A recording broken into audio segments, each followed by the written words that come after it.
Teddy Roosevelt National Park is divided into two units. This is a visit to the North Unit, which lies just south of Watford City.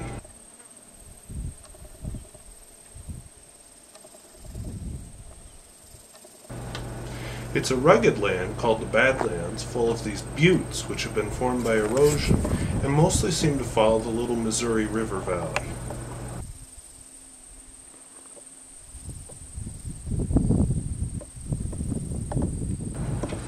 A close examination of the buttes reveals that they're made out of layers of soil. This is because the soil around them is washed away. Usually these buttes form because of a hard layer on top which protects the soil underneath. Occasionally something goes wrong. These cliffs can be undercut and then they'll slide down, and you get these slump formations where the layers are This is not a region of great wheat fields. This is a ranching region. One of the more famous ranchers to ever live in the area was Teddy Roosevelt, after whom the park is named.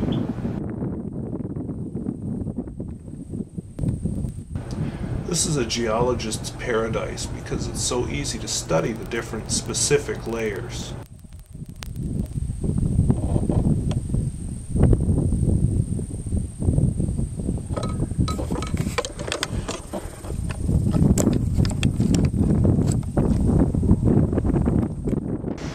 Perhaps you can tell it's kind of a windy day the day I filmed this. That's a hazard of filming in North Dakota.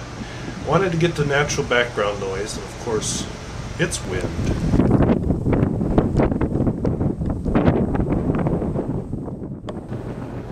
Earlier farming practices were not as friendly to the soil as modern practices. But, as you can see, the land is beginning to recover.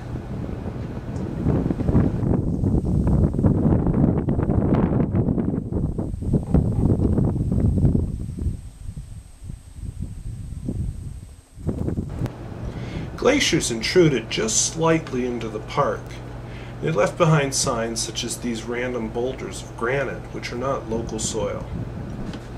I mentioned before that this is all around the Little Missouri River. Here we're overlooking a valley in which the Little Missouri River meandered like a snake, and then these little meanders got cut off, forming oxbow lakes. At the moment they are dry, although the Little Missouri still has water in it. It's very low. River bottoms are also heavily forested.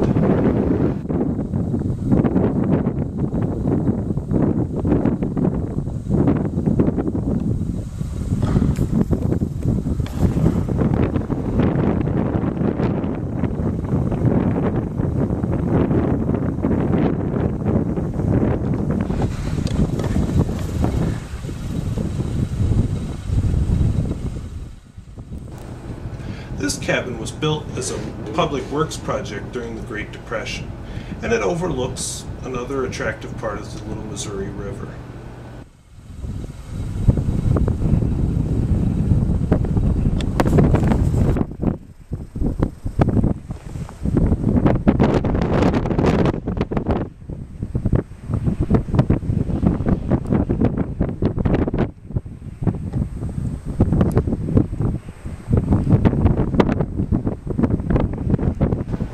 As I mentioned, the Little Missouri is low at this time of the year, and in this close-up you can see the sandbars forming along the edge, and you can get a nice close-up of the cottonwoods that grow along its banks. Buried in the soil are all these cannonball concretions.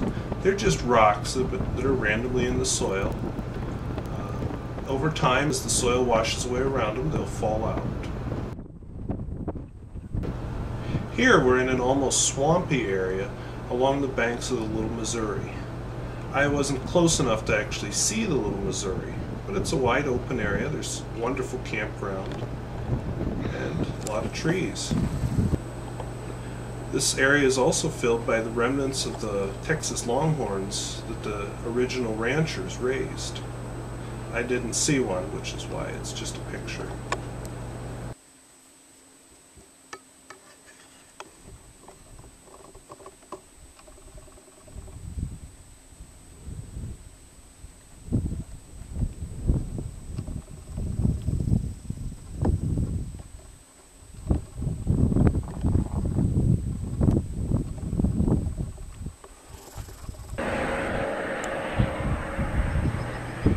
Here I'm panning across the valley in which the North Unit actually begins. It follows the Little Missouri River, and in a minute here you can see the steel bridge is built across it.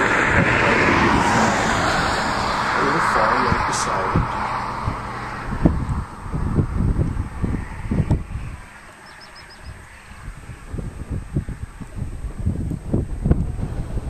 Both the North and the South Unit are fascinating in their own way, and it's interesting to note that this is the least visited national park in the United States.